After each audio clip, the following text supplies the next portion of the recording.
Estou lendo um estudo acerca de Lucas, aqui a partir do capítulo 9 e o versículo 51, o ministério final na Judéia.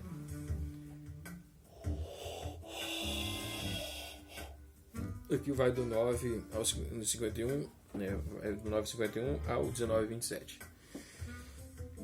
A longa sessão de 9:51 a 18:14 é junto com os dois primeiros capítulos e o último. A contribuição mais distintiva de Lucas à tradição dos evangelhos. Na superfície parece simplesmente o relato da última grande jornada que o Nosso Senhor fez, depois dos estágios finais do seu ministério na Galileia, para Jerusalém e sua paixão. Diversos nomes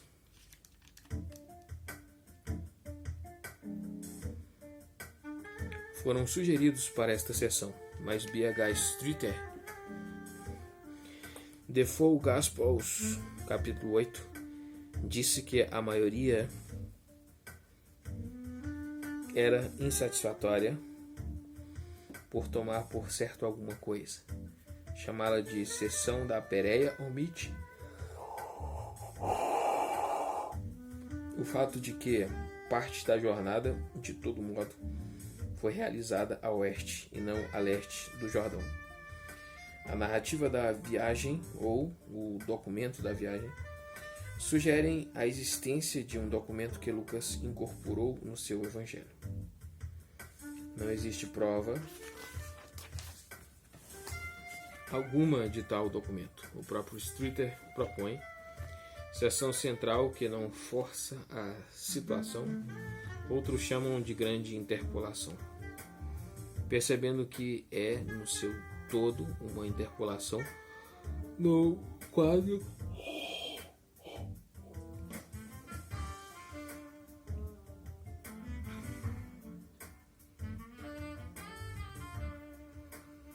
geral de Marcos, mas qualquer que seja o nome dado à seção, Reig não está exagerando quando a chama de o enigma central desse evangelho.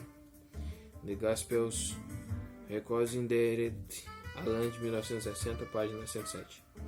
A questão em debate é se esses capítulos descrevem a grande jornada da Galileia para Jerusalém como de fato ocorreu, com os incidentes registrados ocorrendo exatamente onde Lucas os coloca, ou se, por outro lado, ele usa o quadro geral da jornada que obviamente deve ter ocorrido, visto que os eventos da última semana em Jerusalém seguem um ministério totalmente localizado no norte, como uma forma conveniente de ajuntar diversos incidentes e ditados não relacionados. Seria correto dizer que a maioria dos críticos acadêmicos pende para o segundo ponto de vista. O itinerário de Lucas, diz T.W. Menza, é difícil de seguir. Não importa o que mais Lucas 9:51 a 18:14 possa ser, não parece uma crônica de Sign of Jesus 1949, página 255 a 256. O ensaio de Reik, já mencionado, é provavelmente a análise séria mais recente da questão. Ele sugere que, encontrando nas suas fontes somente as referências mais breves à transição da Galileia para a Judéia, confira Marcos 10:1 e Mateus 19:1, Lucas preencheu o que ele considerou uma brecha na sua informação, como primeiro, instrução dos apóstolos considerados, letra A, líderes mestres dos cidadãos, ministros, e B, missionários, e 2, discussão com adversários e oponentes, página 111. N.B. Stonehouse, por outro lado, embora admita que há dificuldades, argumenta que a seção apresenta um relato inteligível da jornada que de fato ocorreu. Jerusalém, diz ele, está sempre em vista, nunca se perde a vista dessa cidade como o último destino. The Witness of Luke to Christ, página 114. A sua argumentação é bem fundamentada e merece estudo detalhado. Além disso, embora Stonehouse representa o ponto de vista da minoria, ele não está de maneira alguma sozinho. Plumer, páginas 60 a 61, embora não argumente a favor da historicidade da jornada, parece pressupô-la. Primeiro, a jornada para Jerusalém, via Samaria, 9:51 a 12:59.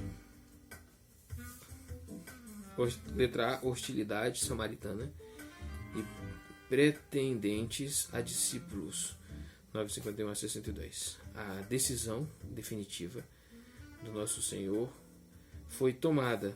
O tempo chegou agora para se cumprir aquilo que ele se tornou carne. Aquilo para o que ele se tornou carne. Os seus discípulos não entendem. Eles querem clamar para que desça fogo do céu sobre os malcriados samaritanos, que eles rejeitaram a hospitalidade.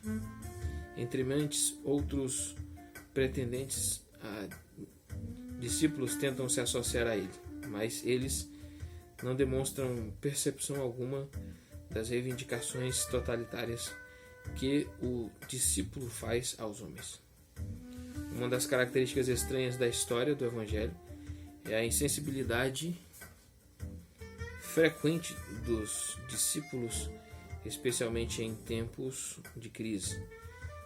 Em Mateus 10, 32 a 46, em Marcos 10, 32 ao 36, por exemplo, a terceira e mais clara predição dos sofrimentos do Nosso Senhor evoca de João e Tiago apenas manobras para ganhar vantagens e posições pessoais no reino. Aqui, quando ele se põe no caminho derradeiro para a cruz, os discípulos estão preocupados somente com a vingança espetacular sobre os rudes samaritanos que tinham insultado os seus sentimentos. O fato de essa obtusidade ter sido registrada testemunha de forma intensa a favor da confiabilidade do registro. Isso certamente nunca teria sido inventado. Os samaritanos eram um espinho especial na carne dos judeus.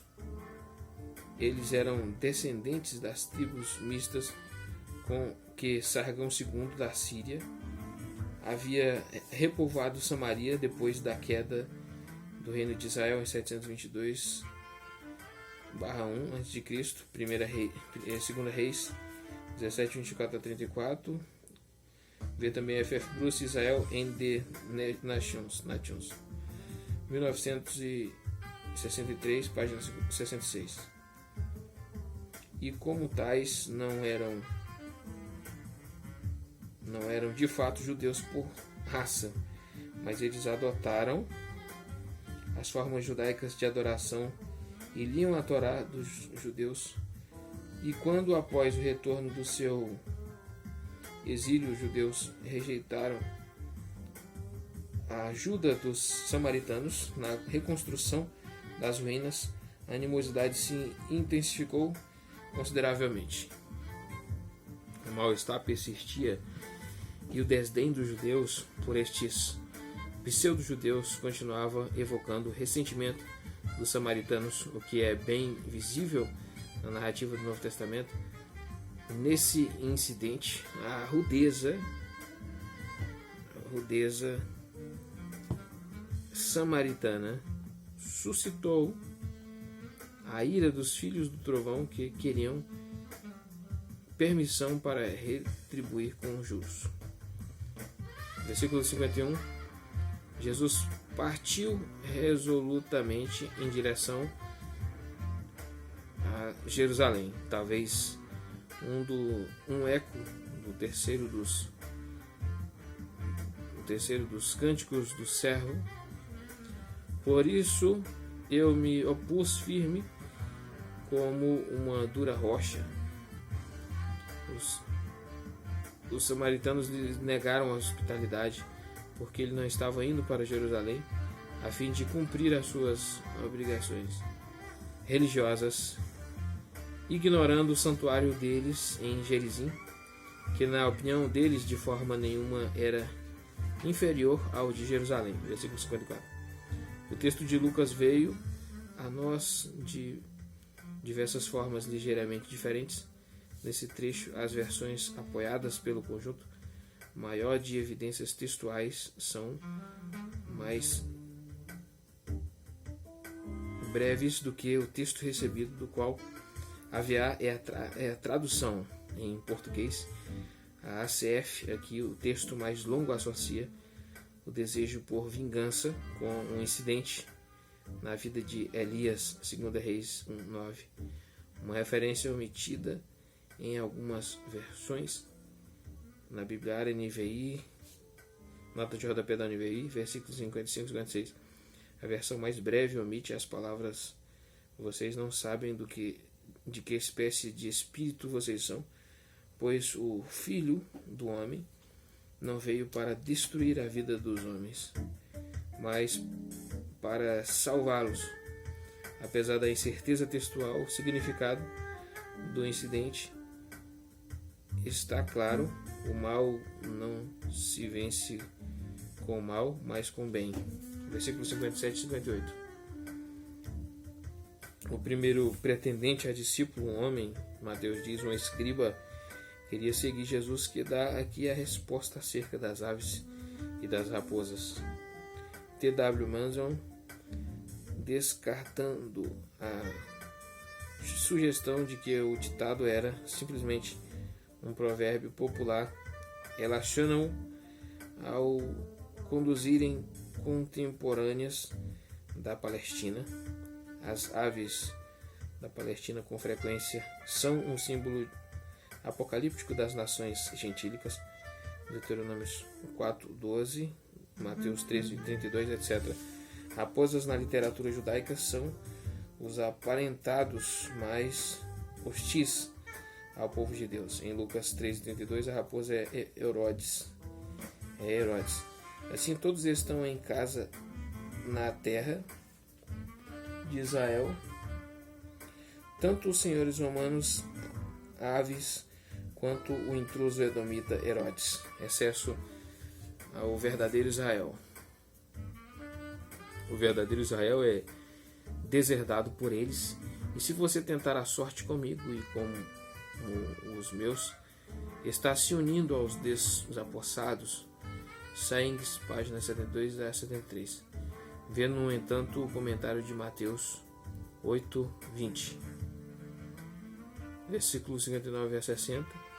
E segundo o pretendente, o discípulo, um candidato quer protergar, assumir o compromisso com o discipulado até que tenha cumprido o mais sagrado dos deveres filiais, e de enterrar o pai mesmo. Mas não há indicação alguma de que o pai já tenha falecido. As reivindicações do reino são superiores. Deixe que os mortos sepultem os seus próprios mortos. Esse ditado, que tem sido muito debatido, é seguido em Lucas da ordem você, porém, vai e proclame o reino de Deus em Mateus 8:22. É simplesmente siga-me. Versículos 61 e 62, o terceiro pretendente a discípulo, somente em Lucas. A desculpa pela demora é menos válida, aqui sendo simplesmente uma questão de despedidas familiares. A resposta dada por Jesus, associada ao arador, lembra que foi enquanto arava a terra que Eliseu ouviu o chamado de Deus. 1 Reis 19:19. Letra B, a missão dos 70, 10:1 ao 24. 70 discípulos mencionados somente por Lucas são enviados com uma comissão em termos bem semelhantes à dos 12. Em 9:1 ao 10, vi comentário Adlock, eles retornam e relatam entusiasticamente o sucesso de sua missão. Jesus os adverte do perigo do orgulho, tomando conta do seu coração. Segue o registro da oração do filho ao pai, quase joanina em sua linguagem. Primeiro, 72. A evidência dos manuscritos está dividida entre 70 e 72. O segundo número sugeriria 6 de cada tribo, com os tradutores da Septuaginta.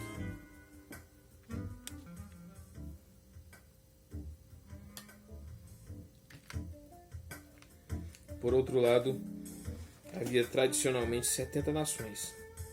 Gênesis 10.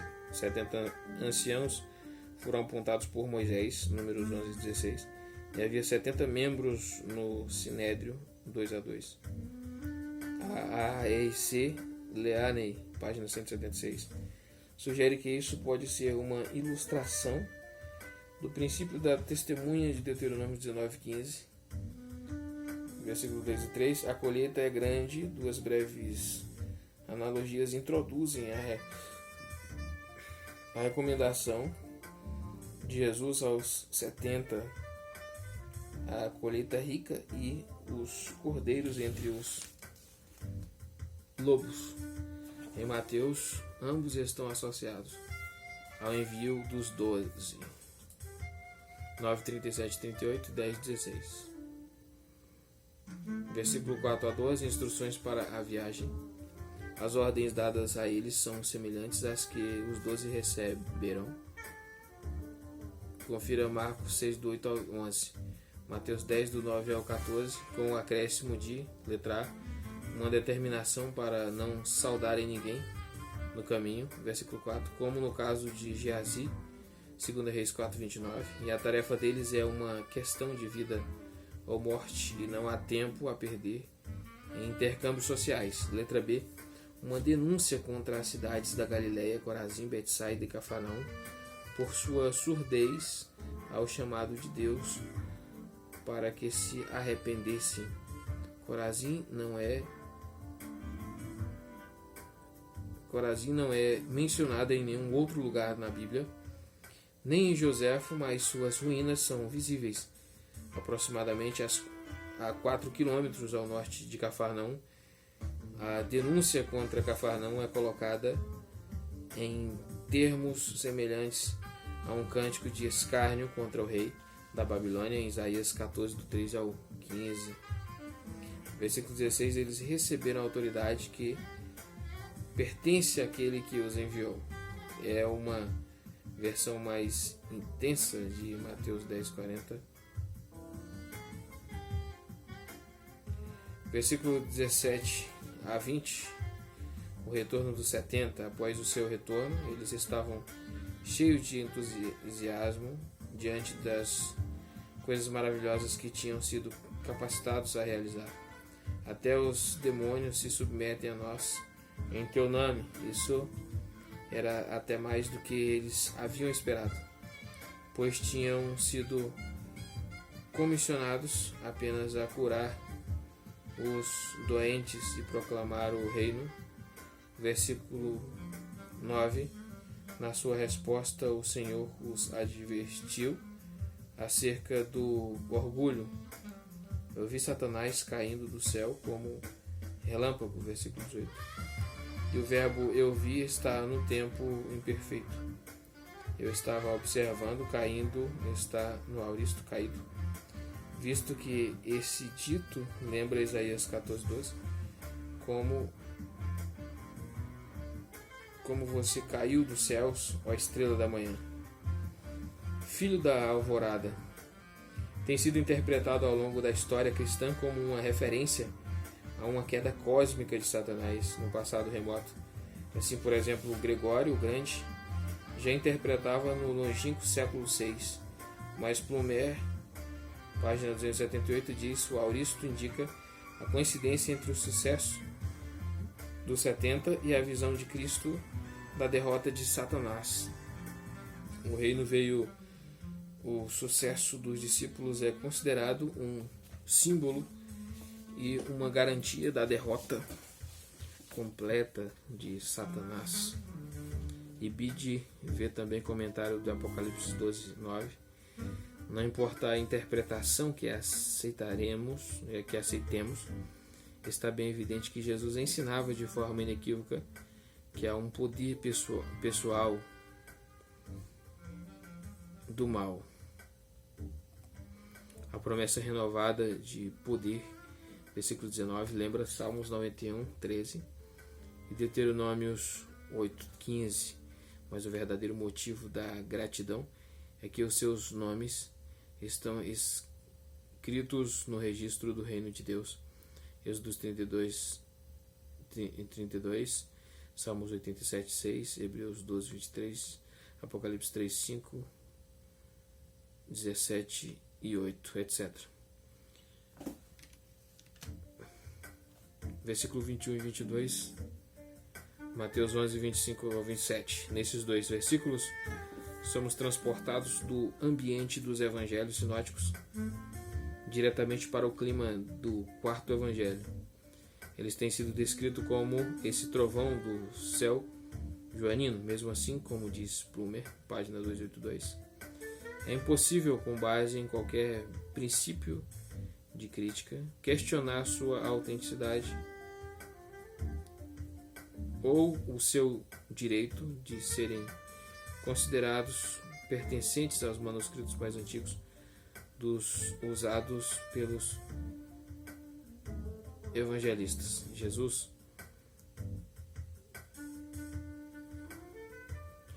exaltado no Espírito Santo é expressão própria de Lucas, que não aparece na versão de Mateus, mas é semelhante à linguagem dos dois primeiros capítulos de Lucas.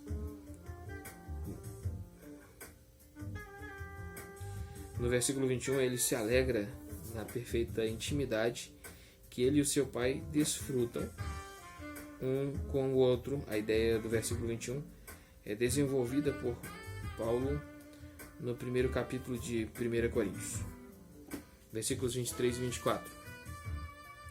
A bem-aventurança, relatada também por Mateus 3,16, ressalta que Jesus estava falando aos 12 e não aos seus seguidores em geral.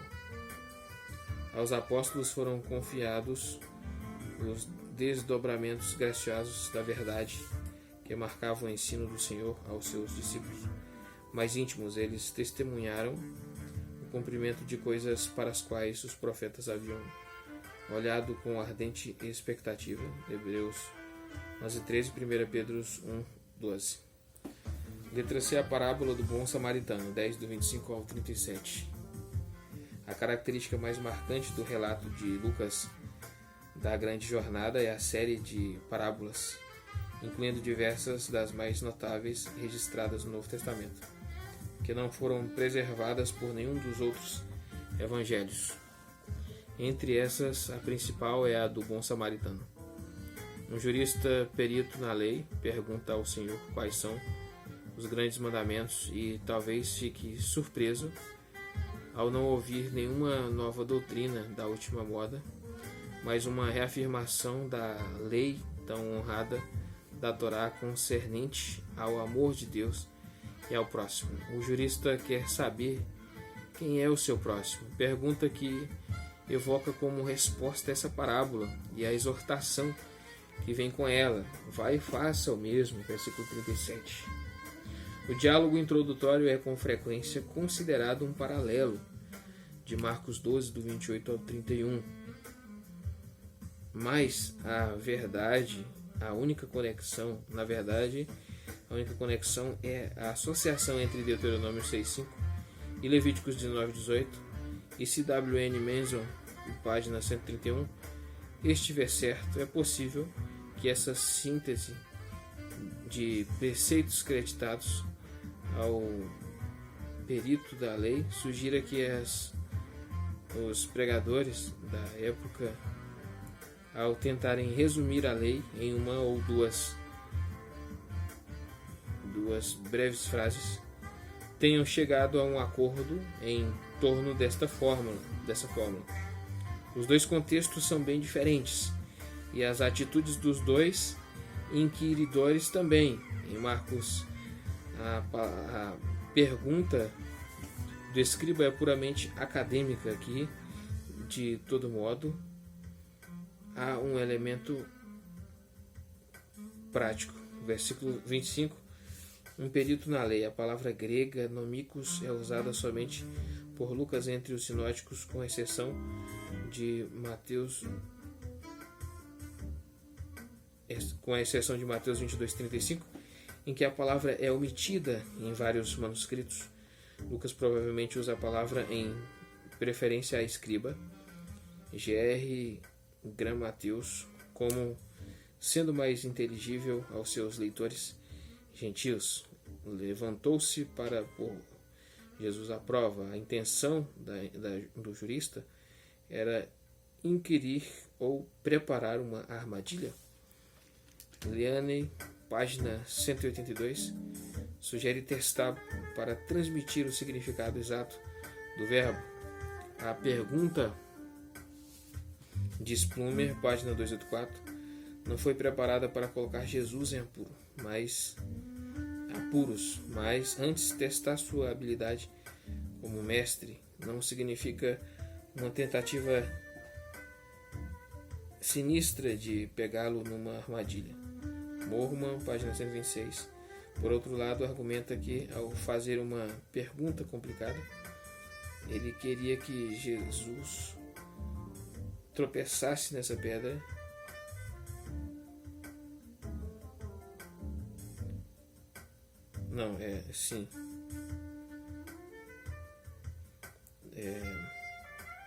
fazer pergunta complicada, ele queria que Jesus tropeçasse nela para que então ele pudesse se voltar à multidão e ressaltar que era muito melhor deixar questões desse tipo para os peritos e componentes expositores da lei.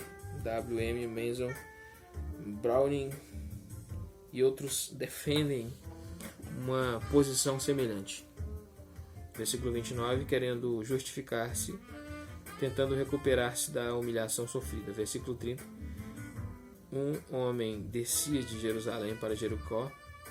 Com frequência se faz a pergunta se as parábolas narrativas são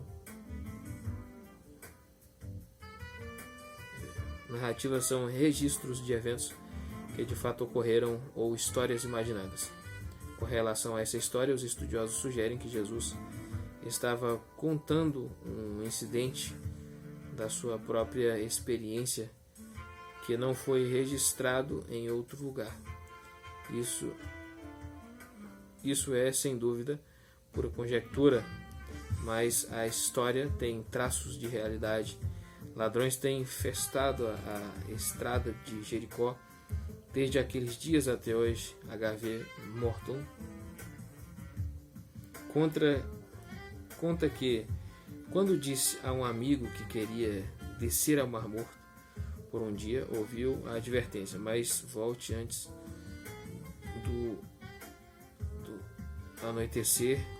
Além de detalhes horríveis acerca de Abu Gildá, um bandido armado que em 1934 aterrorizava viajantes daquela mesma estrada, In the Steps of the Master, 1934, página 85. Outra sugestão é que a parábola está fundamentada num evento histórico narrado em 2 Crônicas 28:15. Descia para Jericó. Jericó tem uma longa história no Antigo Testamento. Fica aproximadamente a 300 metros abaixo do nível do mar. Jesus está aproximadamente a 800 metros acima do nível do mar. Por isso descia. Versículo 31. Um sacerdote, quando viu o homem, passou pelo outro lado. Ele estava descendo pela mesma estrada. Também vinham de Jerusalém, se, como parece provável, estava vindo do cumprimento de suas obrigações sacerdotais. Naturalmente tentaria evitar contato com um possível cadáver por medo de incorrer em impureza cerimonial. Números 19, do 11 ao 19. Mas a compaixão humana comum é uma lei mais elevada do que a observância de qualquer obrigação ritual. 1 Samuel 15:22, Isaías 11 a 17, Mateus 5, 21 a 24, Marcos 2, 25 a 26, etc. Versículo 32. Assim também um levita chegou ao lugar e ao ouvir.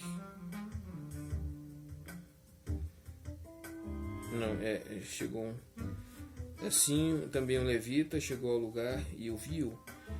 Um oficial subalterno do templo, o levita, parece ter sido tão insensível quanto o seu superior, pois também se aproximou, viu e passou pelo outro lado. É possível, sem dúvida, que os dois fizeram isso porque eram covardes e não porque fossem insensíveis. Era uma coisa bem comum